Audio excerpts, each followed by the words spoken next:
মুড়ি এবং ডিম দিয়ে আজকে এমন একটা রেসিপি তৈরি করে দেখাবো যেটার নাম আপনারা আগে কখনোই শোনেননি। মাত্র হাতে গোনা ৫ মিনিটে এই রেসিপিটা তৈরি করা যায়।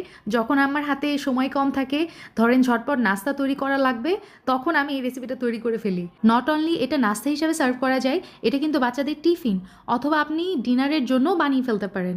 তো এখানে আমি হাফ কাপ মুড়ি নিয়েছি, তার সাথে দিয়ে দিলাম রুম টেম্পারেচারে থাকা একটা ডিম।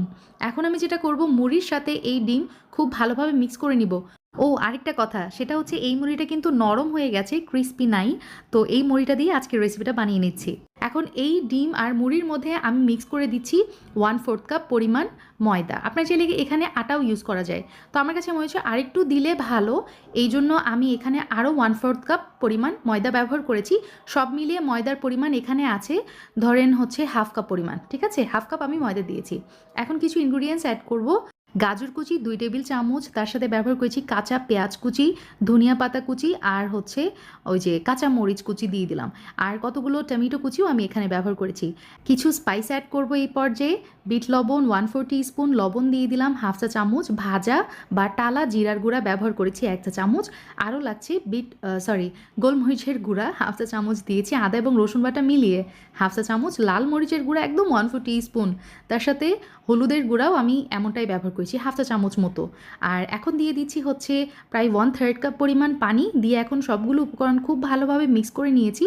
এরকম কনসিস্টেন্সি হয়েছে। এখন চুলাতে চলে আসছি। একটা প্যানের মধ্যে এখানে প্রায় 1 টেবিল চামচ মতো তেল দিয়ে দিলাম, আর ওই যে মুড়ি এবং ডিমের সেই স্পেশাল ব্যাটারটা আমি কিন্তু কড়াইয়ের মধ্যে দিয়েছি। চুলার জাল এই পর্যায়ে মিডিয়াম টু লোতে থাকবে। আর চামচ দিয়ে আমি এই ব্যাটারটা কিন্তু একটু ছড়িয়ে দিয়েছি, দেখতেই পাচ্ছেন কেমনটা হয়েছে। এখন উল্টিয়ে দিলাম এবং একটু চেপে চেপে এটা সুন্দরভাবে 2 পাশ থেকে ভেজে নিয়েছি। তো পারফেক্ট হয়ে গেছে। তো এভাবেই আমি সবগুলো ভেজে নিব। আর কালারটা দেখেন কত নাইস আসছে, মাশাল্লাহ। তো এভাবে আমি সবগুলো ভেজে নিব। এটা কড়াই থেকে উঠিয়ে ফেলছি। সেমভাবেই আমি তেল দিব, তারপরে এই ব্যাটারটা দিয়ে একটার পর একটা ভেজে ফেলেছি।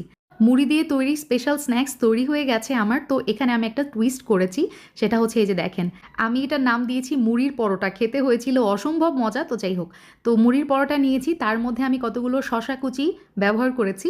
আপনার চাইলে গাজর, টমেটো, ধনিয়া পাতা এগুলো ব্যবহার করতে পারেন, আপনাদের ইচ্ছা। মুড়ি দিয়ে আজকে একদমই ইউনিক একটা রেসিপি তৈরি করতে যাচ্ছি। যাই হোক, টমেটো সস দেওয়ার পরে আমি আমার স্পেশাল মেয়োনিজটা দিয়ে দিয়েছি। এই রেসিপিটা কিন্তু আপনাদের সঙ্গে শেয়ার করেছিলাম। নর্মাল মেয়োনিজের থেকেও এই মেয়োনিজ হয় 1000 গুণ বেশি মজার। তো আমার সব কাজ শেষ। এখন এই পরোটা রোল করে নিলেই তৈরি হয়ে যাবে মুড়ি এগ রোল। এটা খেতে এতটা মজা হয়েছিল, একদম ইউনিক একটা নাস্তার রেসিপি। আপনারা চাইলে বাসায় কিন্তু এভাবে তৈরি করতে পারেন। বাচ্চা থেকে বড় সবাই এটা পছন্দ করবে, মানে